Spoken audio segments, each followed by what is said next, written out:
मेरा नाम शंकर लाल तोदी है। हमारी मलधैया पे फोटो केयर के नाम से कंप्यूटर, लैपटॉप, प्रिंटिंग के सामान की दुकान है। ये घटना हमारी मतलब इस व्यापारी से मेरा व्यापार जो है पिछले 15 सालों से होता था। और ये हमारे यहाँ शरद भार्गव से मेरा व्यापार पिछले 15-20 सालों से हो रहा था। और ये हमारे यहाँ से माल लेते थे, पेमेंट करते थे। इधर 3-4 सालों से क्या है, थोड़ी पेमेंट डिले करने लगे थे हमारी। और माल मंगाते गए, पैसा दे देंगे, कुछ अपनी मजबूरियाँ गिनाते थे। गवर्नमेंट की सप्लाई है, लेट से पेमेंट आ रहा है, आप हमको ज़्यादा उधारी दीजिए। उस चक्कर में करके हमारा पेमेंट करीब 3-3.5 करोड़ रुपए करीब पहुंचा दिए थे। और उसके बाद जब हमने दबाव बनाना शुरू किया तो उन्होंने खिलावाली करनी शुरू की। उसके बाद हमने जब ये भाग गए बनारस से तो उसके बाद फिर इनसे हमने कंप्लेंट की, FIR की। फिर आज हमारी पुलिस ने काफ़ी सहयोग किया और अब इनको गिरफ्तार किए हैं लगभग 1.5 साल बाद। हरियाणा में इन्होंने पिछले साल भी हम लोग इस हरियाणा पहुंचे थे बनारस पुलिस के साथ में, लेकिन उस समय इनको पहले से कोई खबर लग गई। इनकी बेटी वहाँ पे मिली थी और ये फरार हो गए थे, मियाँ बीवी दोनों। लगभग 3-4 साल से मतलब लगातार होता आ रहा है, क्योंकि ये जब लास्ट ईयर 2024 6 जनवरी को जब ये भागे, उसके पहले भी इनसे मतलब तक भी मतलब पैसा तो बहुत पुराना है, लेकिन काम तब तक चल रहा था इनसे।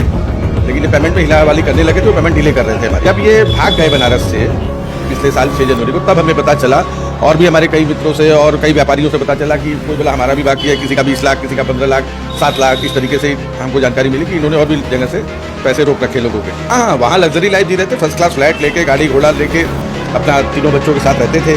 करीम के नाम से एक रेस्टोरेंट भी इन्होंने वहाँ पे खोल लिया था कुंडली में, हरियाणा में सोनीपत से पहले कुंडली करके जगह है। इन्होंने वहाँ पे करीम के नाम से एक रेस्टोरेंट खोल रखा था।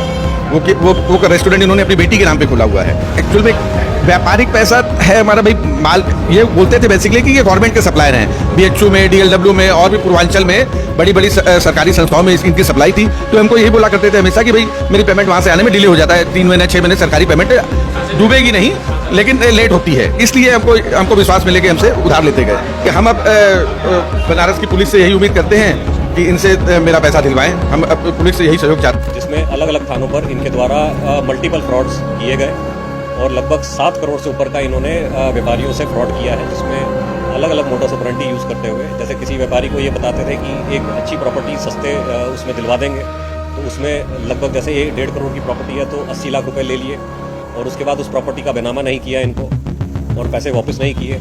इसी तरीके से किसी बड़े व्यापारी से कुछ बड़ा सामान जैसे 1 करोड़ का या 2 करोड़ का इन्होंने सामान उससे क्रय कर लिया और उस सामान को ब्लैक मार्केट में बेच दिया और जो पैसा इनको वापस करना चाहिए था उस व्यापारी को वो नहीं दिया। इसी तरह से इनके ऊपर 5 मुकदमे यहाँ लंका पुलिस, चेतगंज पुलिस, चौक और कोतवाली में दर्ज हैं और लगभग 7 करोड़ से ऊपर का इन्होंने फ्रॉड किया था। ये हरियाणा सोनीपत में अभी रह रहे थे जब ये लास्ट मुकदमा इन पर पंजीकृत किया गया है। तो इनका जब लोकेशन लिया गया पता चला है कि ये सोनीपत में जो ये फ्रॉड के पैसे से वहाँ पे एक लाविश लाइफस्टाइल जी रहे थे और जो इनके पूर्व में मुकदमे दर्ज हुए थे सभी में इन्होंने कहीं ना कहीं से स्टे ले रखा था और इनके ऊपर जो है कार्रवाई पुलिस पूरी तरह से नहीं कर पा रही थी। और जो अभी लेटेस्ट मुकदमा लंका पुलिस में लिखा गया, इसमें संयुक्त टीम बनाई गई चेतगंज पुलिस की और लंका पुलिस की और इनकी जो गतिविधियाँ थी उन पर नज़र रखी गई और इनको फिर गिरफ्तार किया गया। इनकी जो वाइफ थी ये भी इसमें पार्टी है ये और इनके अन्य साथियों का भी पता किया जा रहा है। जो वाइफ है वो मौके से फरार हो गई थी हरियाणा में। अभी फिलहाल शरद भार्गव को पकड़ा गया है और आगे जो है इनके ऊपर गैंगस्टर की कार्रवाई भी की जाएगी और इनकी जो संपत्ति है वो कुर्क करके जो इनके विक्टिम्स थे, जितने भी बड़े व्यापारी हैं बनारस के, सभी को मैक्सिमम जो इनका रुपया है वापस कराया जाएगा। ये लंका के रहने वाले हैं मुद्दा और बनारस के ही हैं और यहाँ पे ये सक्रिय थे। ये लोगों को अपने कॉन्फिडेंस में लिया करते थे और लोग विश्वास में आकर के जो बड़े व्यापारी थे इनको कुछ ना कुछ रुपया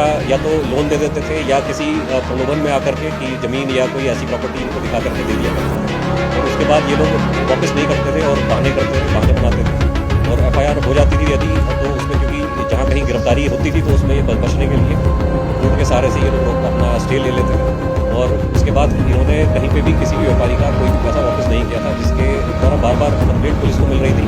जो व्यापारी वर्ग था वो परेशान था इनसे और अब इनके ऊपर गैंगस्टर की कार्रवाई करते हुए बाकी का जो रिकवरी है उसमें अलग अलग अभी एक मुकदमा है जिसमें और भी नाम है इनके साथ में, उन सभी की जानकारी की जा रही है जो लंका में पहले से दर्ज था। अभी जो फिलहाल लंका में लेटेस्ट मुकदमा दर्ज किया गया है उसमें पति ये शरद भार्गव और इनकी पत्नी ऋचा भार्गव इनका नाम टीम है। इसके द्वारा अथक प्रयास किया गया था। इनको 25,000 का इनाम दिया जा रहा है पुलिस टीम को और साथ ही साथ प्रशस्ति पत्र सबको दिया जा रहा है। जो यहाँ पे एक डॉक्टर हैं उनके लंका में ही डॉक्टर हैं, उन्हीं के रिश्तेदारी में भी एक आईएएस हैं, उनके साथ भी ठगी करी थी और तकरीबन 80 से 90 लाख की उनके साथ ठगी हुई थी। ये जो प्रॉपर्टी है उसी को दिखा करके 1.5 करोड़ की प्रॉपर्टी थी, उसको उनको खरीदना था, उनको धोखा दे करके उनसे 80 लाख रुपए ले लिए, ना प्रॉपर्टी का बेनामा किया ना ही उनको बेचा।